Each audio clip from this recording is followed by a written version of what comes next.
Muy bien, mis amados hermanos, que el Señor les bendiga grandemente. Estamos aquí en la clase número 3 de hermenéutica. Y hoy vamos a hablar acerca del lenguaje figurado, ¿ya?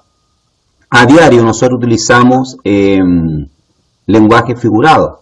Utilizamos tipos, símbolos para poder comunicar ya ciertas cosas. Los negocios, las grandes empresas utilizan símbolos para poder dar a conocer sus productos. Por ejemplo, McDonald's tiene un símbolo. Ya las empresas de telecomunicaciones, por ejemplo, la empresa Claro o Movistar o Entel tienen sus símbolos, los cuales los distinguen. Ya tenemos el ejemplo de Apple, ya esta gran empresa mundial, cuyo símbolo ya es la manzana. Entonces, estamos rodeados de lenguaje figurado, de símbolos. Y en la palabra del Señor también no es diferente. Como estudiamos anteriormente, ya muchas veces la Biblia, la palabra de Dios, si bien es cierto, tenemos que en un inicio interpretarla literalmente, pero también tenemos que considerar que la palabra del Señor, la Biblia, tiene su lenguaje figurado. Ya que hay cosas que son lenguaje simbólico. Y ahí donde nosotros tenemos que entonces conocer este lenguaje figurado, ya, o cuáles son las figuras del lenguaje, para poder hacer entonces una sana y buena interpretación bíblica. ¿Ya? ¿Qué cosa es el lenguaje figurado? Una definición sencilla diría que es el uso de las palabras en algún sentido no usual. ¿Ya? Una guía para la buena escritura dice que la figura literaria es una manera de expresar alguna idea en términos de otra que tenga una semejanza a la primera, real o imaginada. ¿Ya? El lenguaje figurado es un término más amplio, que incluye una gran variedad de formas literarias. ¿Ya? Por ejemplo, los romanos utilizaban mucho lenguaje figurado o símbolo.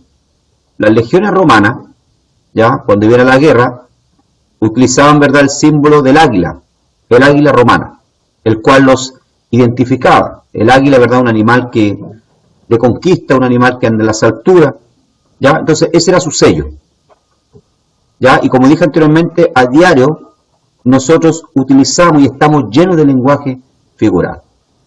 El lenguaje entonces figurado es un término más amplio, que incluye una gran variedad de formas literarias. Las figuras literarias se usan comúnmente para dar efectos especiales al lenguaje, para introducir una idea novedosa o para darle fuerza, para comunicar cierto matiz de significado, para darle belleza, para suavizar algún pensamiento y hacerlo aceptable. Hay muchas razones por qué las usa el que habla. Las categorías de lenguaje figurado son tan variadas que cada tipo tiene su propio nombre y características. Cada una debe estudiarse por separado. Vamos allá entonces. En primer lugar tenemos el símil. Ya esta es la primera figura de lenguaje que encontramos mucho en la escritura. El símil es la figura literaria que describe algún objeto, acción o relación como semejante a otra cosa no similar. Ojo con esto. Ojo con esto. Ya el símil es una figura literaria que describe algún objeto que muchas veces no es similar, ya, a lo que se está hablando, pero que se identifica con aquel objeto. ¿Ya? El símil usa las palabras como así, semejante, etc. O sea, cada vez que usted encuentre en la escritura, encuentre la palabra semejante a o como, ¿ya?, está frente a un símil, ¿ya?, a esta figura de lenguaje, declarando expresamente la semejanza entre las dos cosas. Esta figura es la más sencilla de todas y la más fácil de identificar.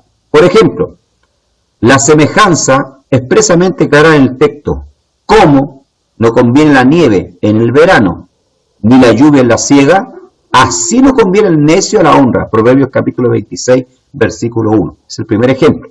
Vemos acá que utiliza la palabra como. O sea, Vemos que una cosa no tiene nada que ver con la otra. Aquí está hablando de la nieve que se derrite durante el verano. ¿Ya? Y también habla de la lluvia en el tiempo de la siega, cuando se está recogiendo, ¿verdad? El fruto. No conviene, ¿cómo dice? ¿Ya? Así también no conviene que el necio sea honrado. ¿Qué tiene que ver, verdad, el necio con la nieve o con la lluvia en la siega, durante la siega? Nada, no hay similitud. Pero lo que está dando a entender acá el escritor es cómo no conviene estas dos cosas que acontezcan, ¿verdad? ¿Ya? Así también no conviene que el necio reciba honra porque es necio, ¿ya? Y no se merece la honra. Pero vemos acá que utiliza la palabra como, semejante. Entonces cuando vemos este término, ¿verdad? Estamos frente a un símil, ¿ya? Vamos a ver otro ejemplo más claro, ¿ver? 1 de Pedro 5:8. Vamos a ver un ejemplo más claro, para que ustedes puedan entenderlo mejor. Dice acá, 1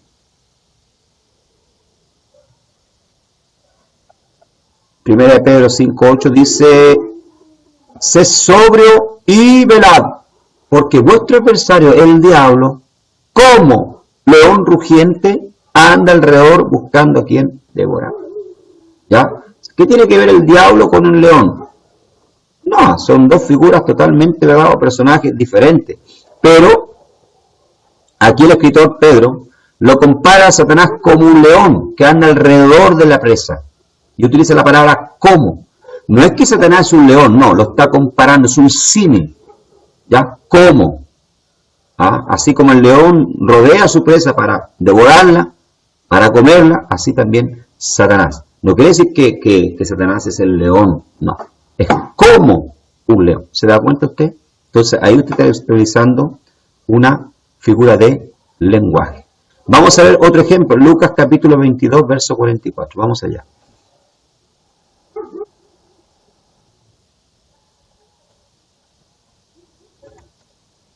Lucas capítulo 22, verso 44. Dice, vamos a ver, dice así el texto. Veamos. Aquí hablando sobre Jesús cuando estaba en el huerto de Getsemaní, ¿ya? Y dice, y estando en agonía, oraba más intensamente, y era su sudor como grandes gotas de sangre que caían hasta la tierra. O sea, miren, aquí usted está utilizando una figura, ¿verdad?, de lenguaje llamada símil, que es la que estamos estudiando. ¿Cómo? Dice que el sudor de Jesús mientras oraba era como grande, no dice que no dice, ¿verdad?, y eran su sudor gotas de sangre, no, dice como gotas, era grueso, era grande, ¿ya? Era intenso. Ahora, hay un estudio que dice que hay que reconocerlo, que una persona bajo mucha presión, ¿verdad?, puede experimentar esto de sudar sangre, ¿ya? Pero aquí el evangelista Lucas, ¿verdad?, dice que su sudor, que el sudor de Jesús era como, o sea, semejante a, ¿ya? No quiere decir que era sangre, aunque vuelvo a repetir, pues se puede dar el caso, ¿ya? Entonces, siempre cuando usted encuentre la palabra como, semejante a, usted está frente a esta figura de lenguaje que se denomina o se conoce como símil. Vamos a otra, la metáfora, ¿ya? Vamos a ver la metáfora. Esta es otra figura de lenguaje. Esta figura indica la semejanza entre las dos cosas muy diferentes, declarando que una de ellas es la otra. O sea, se repite lo que está ya la vez anterior vimos en el símil, ¿ya? En esta figura, ¿verdad?, se indica semejanza entre dos cosas que son totalmente opuestas.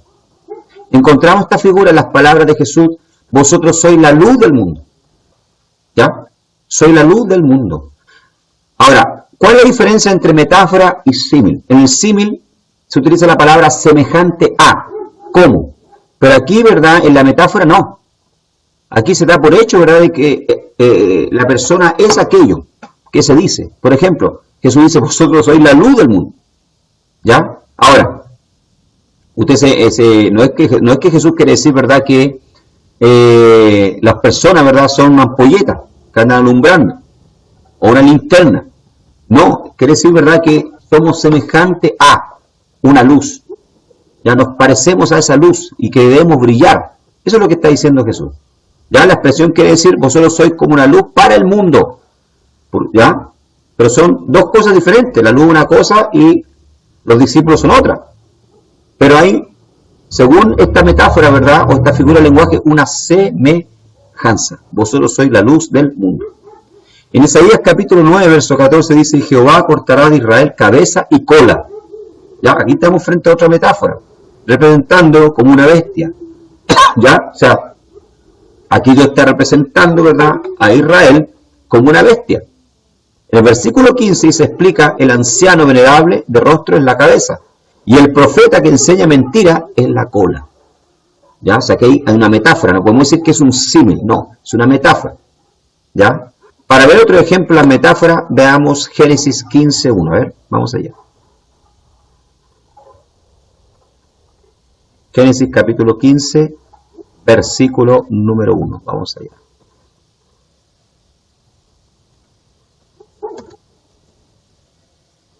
Génesis capítulo 15, verso 1.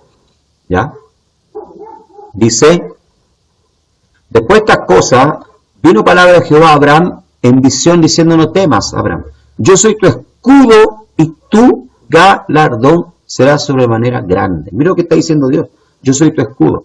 Ahora, ¿usted se imagina a Dios con forma de escudo? No, obviamente no. Pero lo que Dios está dando a entender aquí a Abraham, de que él es su protector, porque ¿para qué servía un escudo en el pasado? Para proteger justamente. Entonces Dios le dice, yo soy tu escudo. Entonces, no podemos decir que es un símil, porque si no Dios diría, yo soy como un escudo, o soy semejante, no, pero aquí está diciendo, yo soy tu escudo. O sea, es una metáfora, ¿ya? Dios representándose como un escudo, ¿ya? Una metáfora. Salmo 84, 11, vamos a ver otro ejemplo, ¿ya? Es otro ejemplo de metáfora.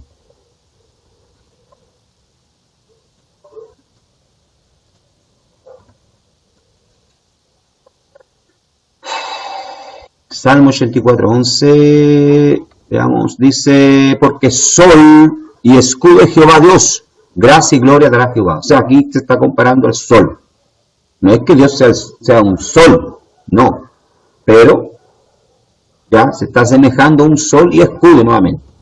Ya, entonces esto es una metáfora. ¿Ya? Cuando, como leíamos anteriormente, ¿verdad? Cuando la figura, ¿verdad?, indica semejanza entre dos cosas muy diferentes, estamos frente entonces a una metáfora. ¿Ya? Después tenemos la ironía. La ironía es la expresión de una idea mediante su sentido contrario, para exponer lo absurdo del caso. Ya, la ironía, ¿verdad, hermano? Para que a ustedes les quede más claro, ¿verdad? Y lo pueden entender de forma más simple, es una burla camuflada. ¿Ya? Eso es lo que es. Una burla camuflada. O sea, yo me quiero burlar de alguien, pero lo hago camufladamente. Lo que hizo Job acá en Job capítulo 12, verso 2, cuando dice, ciertamente vosotros sois el pueblo, con vosotros morirá la sabiduría. ¿Ya? Ahora, ¿por qué Job usa esta ironía con sus amigos? ¿Ya? Porque sus amigos, viendo el dolor de Job, viendo todo lo que Job estaba pasando, sufriendo, en vez de venir a ayudarlo, en vez de venir a apoyarlo, ¿verdad?, con buenas palabras, vinieron, ¿verdad?, y lo trataron de pecador, poco menos que le había pecado, que por eso le había pasado eso, ¿ya? Y argumentando mil cosas y hablando mil palabras, ¿ya? Entonces Job usa esta ironía y le dice, bueno, ustedes son el pueblo, con ustedes muere la sabiduría, o sea, ustedes se mueren y no hay más sabiduría en el mundo, ¿ya? Es una forma irónica de decir, ¿verdad?, de burlarse de ellos, ¿ya? Vemos también en 1 Reyes 8:27, vamos allá.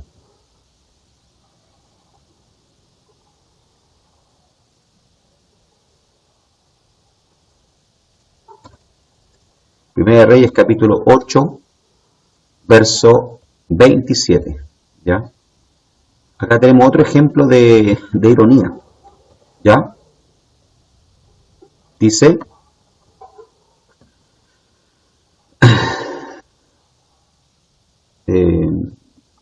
a ver, dijimos que era 8.27 o, perdón, es, veamos, parece que no está bien, Primera de Reyes, 8.27. No, no es ese. No es ese texto. El que yo quiero compartir es 18.27, perdón. Yo me equivoqué la referencia y hay que corregirla en el material. 18.27. Ahí está. Bien, vamos allá. Vamos a ver ahora sí. Dice verso 27 cuando Elías enfrenta a los profetas de Baal, ¿ya?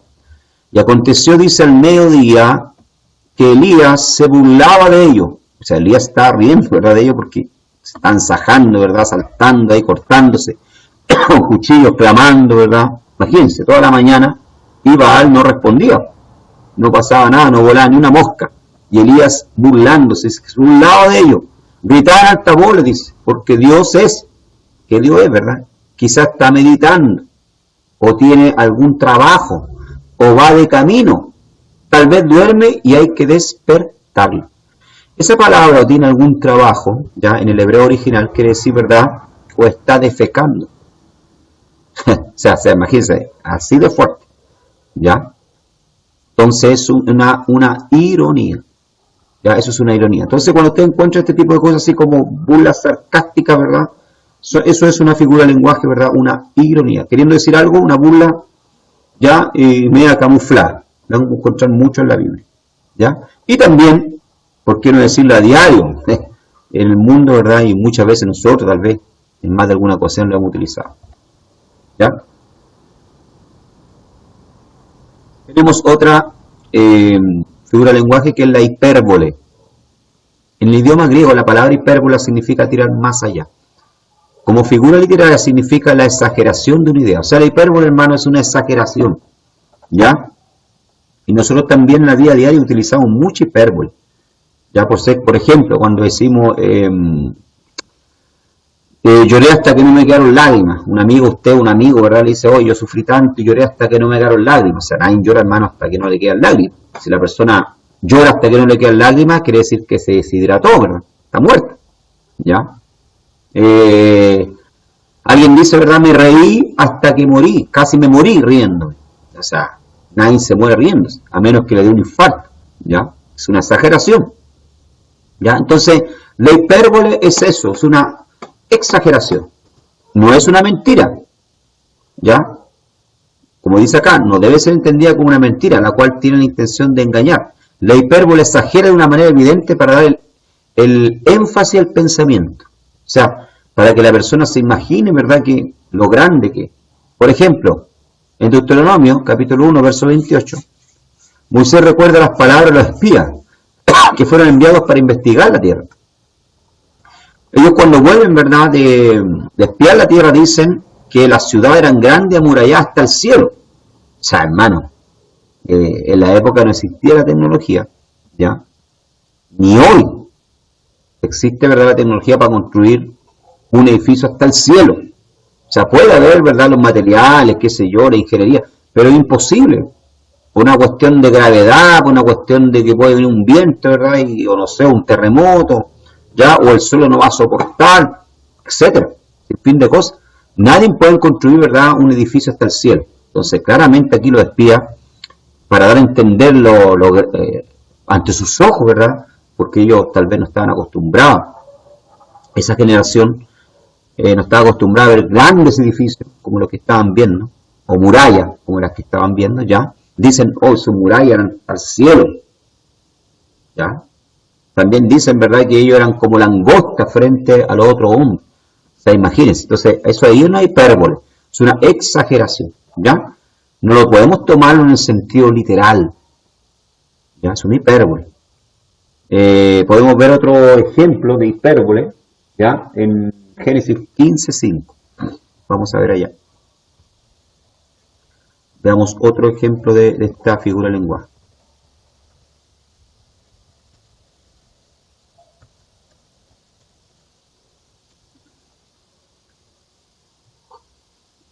Vemos acá entonces, ¿qué dice acá?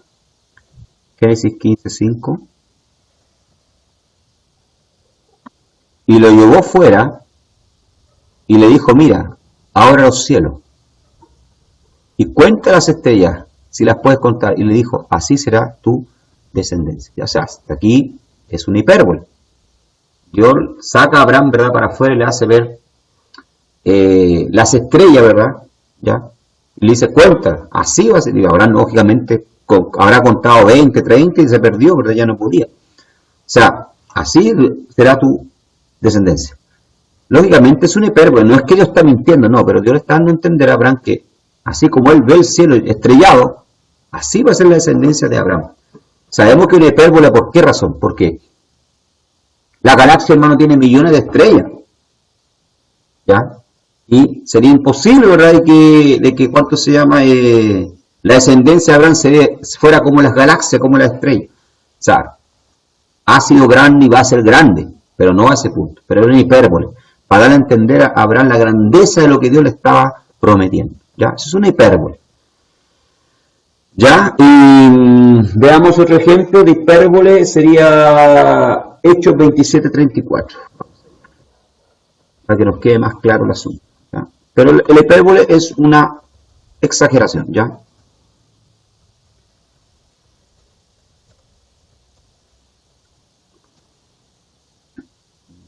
Veamos acá. Hechos capítulo 27, verso 34 dice, por tanto ruego que comáis por vuestra salud, dice, porque ni aun un cabello de la cabeza de ninguno de vosotros perecerá. O sea, que aquí también estamos frente a una hipérbole. Esta es la historia de cuando Pablo es llevado a Roma en un barco romano, ¿ya? Y con 200 y algo, no me acuerdo en este momento la cantidad exacta, de prisioneros, más los soldados que los custodiaban, los marineros que, lógicamente, dirigían el barco. Y se enfrenta en verdad a una tempestad llamada Euroclidón, que es una tempestad terrible, que viene por ambos lados, ¿ya? Y el barco parece que se va a hundir, pero Dios aparece a Pablo y le promete a través de un ángel de que nadie va a morir. Entonces Pablo se levanta, ¿verdad?, y dice, coman, no ayunen más, no se desesperen, porque Dios me ha prometido que nadie va a morir en esta tempestad y que ni un cabello va a caer de vuestras cabezas. Ya, o sea, lógicamente una hipérbole. ¿Por qué una hipérbole? Una exageración. Porque, lógicamente, hermano, cuando el barco encalla y se destruye, ¿verdad? Y ellos tienen que tirarse al mar y agarrarse de tabla y enfrentar la ola y el viento, más de alguno perdió un cabello. Y hasta un piojo se murió si es que tenía en la cabeza. ¿No es verdad? Ya. Pero el punto es de lo que Dios está diciendo a través de Pablo, es que sus vidas no iban a correr peligro. Iba a haber pérdida así de la nave, más de alguno iba a perder un cabello. Pero lo que Pablo está diciendo acá entonces es una hipérbole, ¿ya? O sea, para que ellos entiendan de que nadie va a morir, ¿ya? Pero es una exageración porque realmente más de alguien, como dije anteriormente, perdió un cabello, ¿ya? Entonces, esa es la figura del lenguaje llamada hipérbole. Después tenemos la apóstrofe, cuando algunas palabras son dirigidas a una persona ausente o muerta, o a algún objeto sin vida, o a una idea abstracta como si tuviera vida o pudiera oírla. Tal expresión se llama una apóstrofe. Por ejemplo, en 2 Samuel capítulo 18, verso 33, David exclama a su hijo muerto, hijo mío, Absalón, hijo mío, Absalón.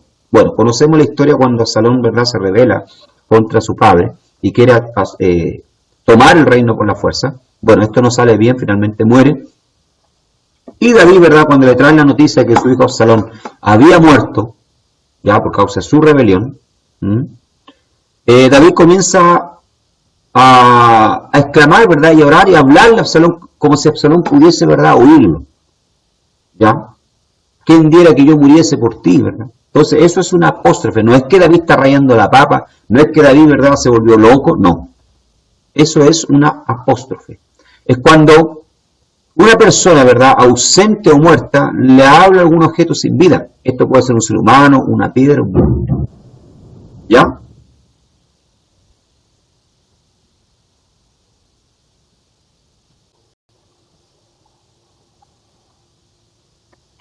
Bien, la apóstrofe entonces es cuando alguna palabra son dirigidas a una persona ausente o muerta, o algún objeto sin vida.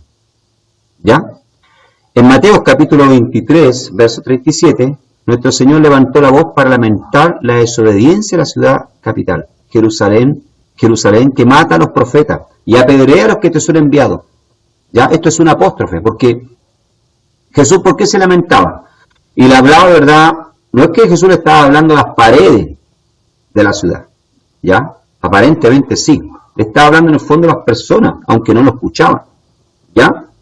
Porque Jesús estaba viendo y visualizando, como Dios, viendo lo que iba a suceder en el año 70, cuando Tito, ¿verdad?, con su ejército romano, iba a asediar la ciudad, e iba a destruir Jerusalén, el templo iba a ser, y Jerusalén iba a ser llevado cautivo, ¿ya? O esparcido, sí, muchos iban a ser cautivos, iban a ser esclavos, pero también iban a ser esparcidos por el mundo, ¿se da cuenta? Entonces, eso es una apóstrofe, cuando palabras van dirigidas a una persona ausente o muerta o a un objeto sin vida, ¿ya? Veamos, eso es entonces un apóstrofe, ¿ya? Veamos otro ejemplo, Cantares capítulo 4, verso 16, ¿ya? Vamos a ver allá, vamos a ver ese texto, Cantares 4, 16, otro ejemplo de apóstrofe.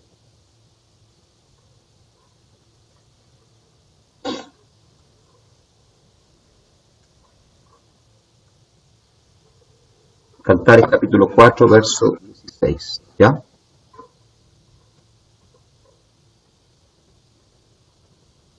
Aquí, ¿verdad? El escritor dice, levántate, Aquilón, y ven austro, soplad en mi huerto, despréndanse sus aromas, venga mi amado a su huerto y coma de su dulce fruta. Aquí es una apóstrofe. Le está hablando, ¿verdad?, a Aquilón. Aquilón, ¿verdad?, es un viento del norte, ¿ya? Y austro, ¿verdad?, es un viento del sur, o sea, le está hablando el viento. Usted puede decir, ¿cómo hablarle al viento, verdad? ¿Cómo le puedo hablar al viento? Si el viento no, ya, no tiene vida, o sea, no puede responder, ¿ya? Eso es, ¿verdad?, entonces un apóstrofe, cuando se le habla a un objeto, ¿ya?, que no tiene vida, o a una persona que no está presente, ¿ya? Después tenemos la prosopopeya, es la personificación, ¿ya?, existente, en la personificación existe cuando las características personales se le atribuyen a los animales, las plantas o las cosas sin vida. Esta figura se conoce también como el nombre de personificación. O sea, en la personificación, ¿verdad?, que se le da o se le atribuyen a animales, plantas o cosas sin vida. Por ejemplo, en Isaías capítulo 55, verso 12, dice, los montes y los collados levantan canción. ¿Ya? O sea, se le está dando de forma figurada, ¿verdad?, lógicamente, vida a un monte, como si ese monte, ¿verdad?, pudiese razonar, pudiese cantar con nosotros, batir palmas, ya, componer canciones. Sabemos que los montes no componen canciones, ¿ya? Pero aquí, ¿verdad?, el escritor, utilizando esta figura de lenguaje llamada prosopopeya, le da vida a los montes, ¿ya? Es claro que las cosas dicen animadas, nunca podrán cantar, a menos de suponer un milagro grotesco e innecesario. No hay duda de que la referencia es aquello que ha de suceder en el corazón de los redimidos en el reino de Dios. O sea, se está refiriendo a eso. Este sentido está de acuerdo con la primera parte del versículo, donde declara, porque con alegría saldréis y con paz seréis vueltos. Las palabras que siguen diciendo que los montes y los collados levantarán canción, deben entenderse con el complemento poético de lo anterior, en que la alegría del Hijo de Dios se atribuye a naturaleza misma. Ya es una prosopopeya, cuando se le da personalidad y vida a figuras, ¿verdad?, o animales, cosas que no tienen vida, ¿ya?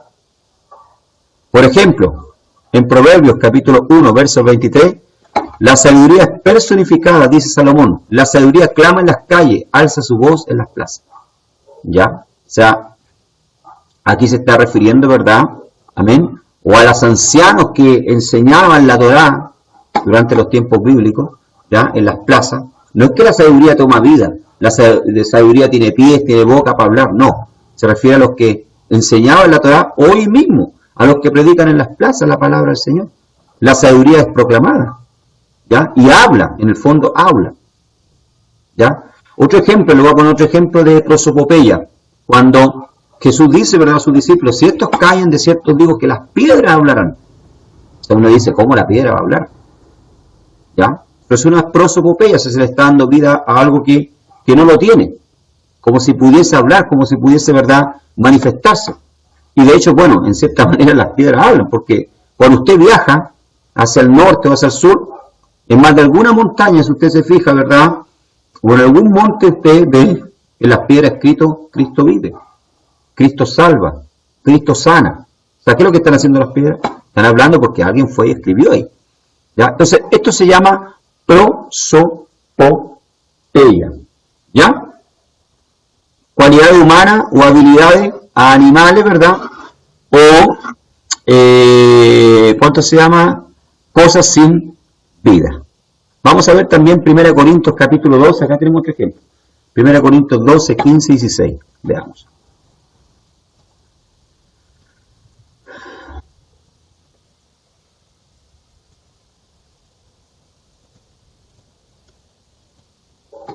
Primera Corintios capítulo 12, versos 15 y 16. Dice, y si dijere el pie, porque no soy mano, no soy del cuerpo, por eso no será del cuerpo. Y si dijere la oreja, porque no soy ojo, no soy del cuerpo, por eso no será del cuerpo. O sea, aquí se le está atribuyendo ya la facultad de hablar, de razonar, al pie, a la mano, a la oreja. Si bien es cierto, ¿verdad?, son órganos vivos que hacen parte de nuestro cuerpo, pero no tienen esa capacidad que tiene el cerebro de razonar, o de la boca de hablar. ¿Ya? El dedo no puede decirle a la oreja, oye, estoy cómodo porque no soy oreja. O la oreja no puede decirle al ojo, oye, estoy incómodo porque no soy ojo. Lógicamente que no. Entonces, eso es una figura de lenguaje llamada prosopopeya, ¿ya? Después tenemos el eufemismo, que es muy común. Esta figura consiste en exponer con suavidad o decoro una idea que bien podría ofender a los lectores. En lugar de decir orinar o defecar, el escritor moderno prefiere decir algo como hacer las necesidades, ir al baño o al monte. Estos son eufemismos modernos, ¿verdad? O ir a las casitas, como dice alguno, ¿verdad? Voy a las casitas, ¿ya? O voy ¿cómo se llama? Al baño. Nadie dice, ¿verdad?, voy a ir a defecar, o voy a ir a orinar, porque suena feo, ¿verdad? ¿Ya? Entonces se utilizan eufemismos. Bueno, la escritura también utiliza eufemismos. En Deuteronomio, capítulo 23, verso 13, leemos, cuando estuvieres allá afuera, en lugar de lo que dice en el hebreo, cuando te sientes, las dos expresiones son eufemismos, para evitar el uso de la palabra defecar. Cuando estuvieras allá afuera, dice el escritor, o sea, suaviza, ¿ya? Tenemos otro ejemplo en 1 Reyes 18, 27, Elías se burla a los seguidores de Baal, diciendo, según la versión antigua, quizá tiene algún empeño, lo que comentamos anteriormente, ¿se acuerdan? ¿Ya? Tiene algún apuro. En la realidad está diciendo Elías ahí, o a lo mejor está defecando. Eso es lo que Elías está diciendo. Pero se utiliza un eufemismo, ya sea para suavizar la palabra. Dice, tal vez tiene algún empeño. Tenemos otro ejemplo en Génesis capítulo 49, verso 4. Jacob se refiere al pecado que cometió su hijo Rubén, diciendo, subiste al lecho de tu padre, entonces te embeleciste, subiendo a mi estrado. ¿Qué quiere decir eso, subiste al lecho de tu padre? Quiere decir que ya el hijo, ya primogénito de Jacob, tomó una de sus concubinas y se acostó con ella, tuvo relaciones con ella, ¿ya? Entonces, para no decir, ¿verdad?, tuviste sexo ya con mi concubina, Jacob utiliza la palabra ya, subiste al lecho de tu padre. Y por esa razón, Jacob entonces lo castiga y no le da la primogenitura, ¿verdad?, a su primer hijo.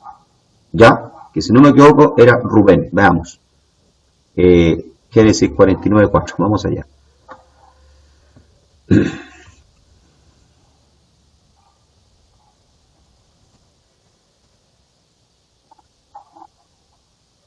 a ver, dice Rubén, ¿sí? Está hablando de Rubén, que era su primogénito, pero por causa de este pecado, ya, entonces su padre lo deshereda de esta bendición. ¿Ya? Tenemos otro ejemplo más de eufemismo, ya los tengo anotado acá. Veamos Génesis 4.1, ya vamos allá. Génesis 4.1. Y dice el texto, dice, conoció Adán a su mujer, miren, conoció Adán a su mujer Eva, la cual concibió, dio luz a Caín, y dijo, por voluntad de Jehová he adquirido varón. Conoció, o sea, hermanos, para nosotros, ¿verdad? Nuestro lenguaje, por lo menos acá en Chile, ¿verdad? En Occidente, conocer a una persona, ¿verdad? No tiene que ver con sexo. Ya, yo conocí a fulano, ya, simpático, buena onda, ya, agradable, ya, pero no tiene que ver con sexo específicamente. Pero, ¿qué es lo que está diciendo ahí? Está utilizando un eufemismo, ya, se está suavizando, no está diciendo y tuvo sexo Adán con Java, ya, no, dice la conoció, ya, para que no suene tan grotesco, ya.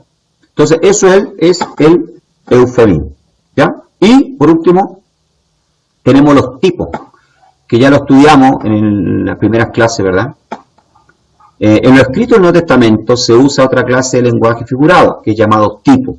Algunas personas, lugares, objetos, eventos e instituciones en los tiempos antiguos fueron preparados por el Señor para representar alguna realidad espiritual futura. Aquello eran figuras o tipos de estas realidades. Ya, o sea, como estudiamos anteriormente, ya los tipos, en la clase de tipo y tipología y tabernáculo, un tipo, ¿verdad? Un tipo en el Antiguo Testamento es una sombra, y un antitipo en el Nuevo Testamento es una realidad, es el cumplimiento. Los tipos, hermanos, son sombras. Por ejemplo, Adán es un tipo, ya, es un tipo del verdadero Adán que iba a venir a redimir a la humanidad, que era Cristo. Vamos a Romanos capítulo 5, verso 14. Veamos.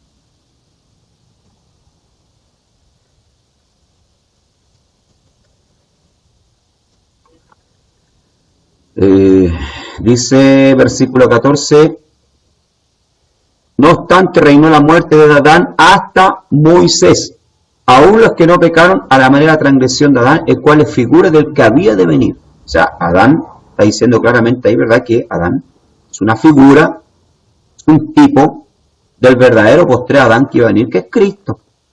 ¿Ya? Y podría citarle acá otro ejemplo,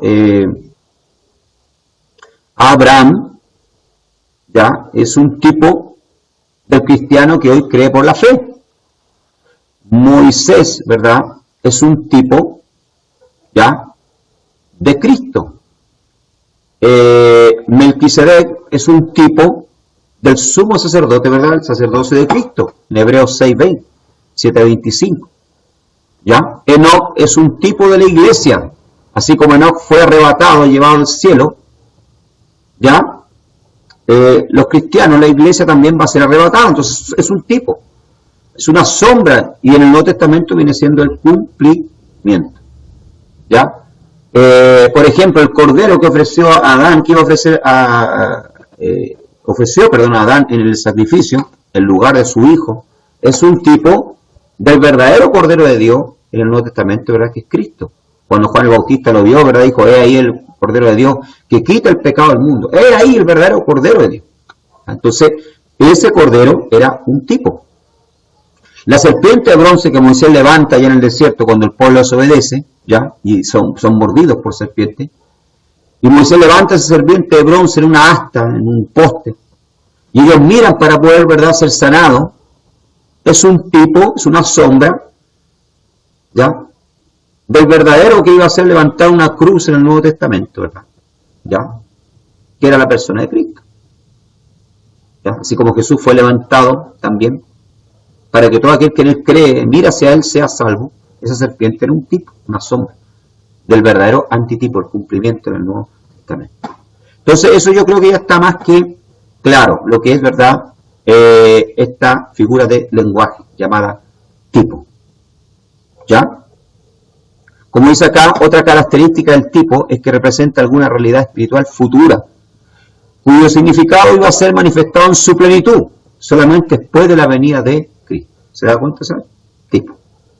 ¿Ya? Jesús tipo de Melquisedec, ¿ya? Melquisedec, ¿verdad? Un sacerdote que le lleva pan y vino, ¿ya? A Abraham cuando vuelve de la derrota, ¿ya? De los reyes de Sodoma y Gomorra, vuelve victorioso, trae a su sobrino Lot, y Melquisedec sale, ¿verdad? Y Abraham le da los diezmos de todo. Un sacerdote, ¿verdad? Rey de Salem, dice sacerdote sin genealogía, no se sabía quién era, pero era sacerdote del Dios Altísimo, ¿ya? El Olam, del Dios Altísimo. Y Abraham reconoce esto y le entrega los diezmos de todo lo que había, ¿verdad?, ganado durante la batalla, ¿ya? Y entonces, dice la palabra, que él es un tipo. Ese sacerdocio de Melquisedec es un tipo del verdadero sacerdocio de Cristo, ¿ya? Un sacerdocio eterno. Porque el escritor de los Hebreos, ¿verdad?, identifica a Jesús con el sacerdocio de Melquisedec, que es un sacerdocio que no muere, que es eterno, ¿ya? No lo identifica con el sacerdocio de Aarón, ¿ya? Que era un sacerdocio continuo, que continuamente tenía que estar ofreciendo sacrificios. ¿Por qué? Porque los sacerdotes morían, pero Cristo ofrece una pura vez para siempre, ¿ya? Entonces es un tipo. Melquisedec es un tipo del verdadero sacerdocio de Cristo, ¿ya? Esos son los tipos. Sombra y realidades. Sombra y realidades. Sombra en el Antiguo Testamento, realidad en el Nuevo Testamento tienen cumplimiento. Muy bien, mis amados siervos del Señor, que el Señor les bendiga. Estamos así entonces ya terminando esta clase de hermenéutica. Nos queda una más que es de las parábolas, ya cómo interpretar las parábolas, y estaríamos terminando entonces esta clase de hermenéutica. Que el Señor les bendiga grandemente.